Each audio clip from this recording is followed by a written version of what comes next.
CBS 21 anchor Candace Scalise. We are taking you on the road with a local police officer to find out how emergency calls affect first responders' mental health and how it could impact their job answering your 911 calls.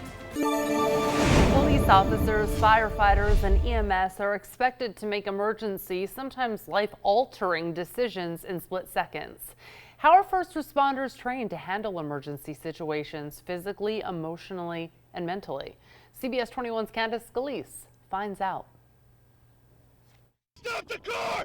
Stop the car! First responders can be faced with dangerous and chaotic situations every day.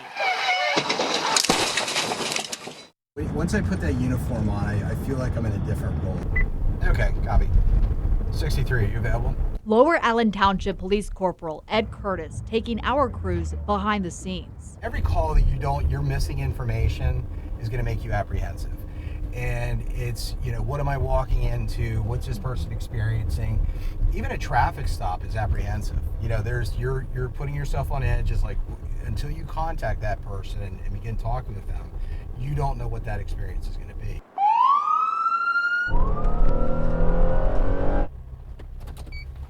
.581 East ramp from 15 North with a silver BMW, 1 occupant. This driver not causing any trouble. Does he know he's getting a warning? No. Not yet. Okay, so he's praying right now. Yeah, yes. Yeah. But not all calls are that simple. It's a very hard job, and you could do absolutely everything perfect, and it could still be wrong. So it's a very difficult situation to put yourself in. Emergency calls taking a toll, both physically and mentally. So when it comes to mental health awareness from an officer's perspective, how can that impact an officer responding to their community and to different calls on their job?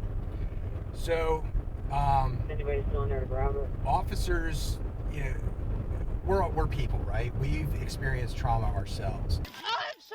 Your memories go back to that other call. Your reactions go back to that call. That can cause almost a bigger reaction to that event because you're prepared for what you dealt with in the past. That's your experience. We talked with a lot of retirees from different police departments that still have that one call, even 30 years later, that they're still having trouble processing. People sit with all those calls. They just sit in them and nobody talks about them. That's why former firefighter Lisa Zoll founded her counseling service, Grief Relief. First responders, they see trauma every day.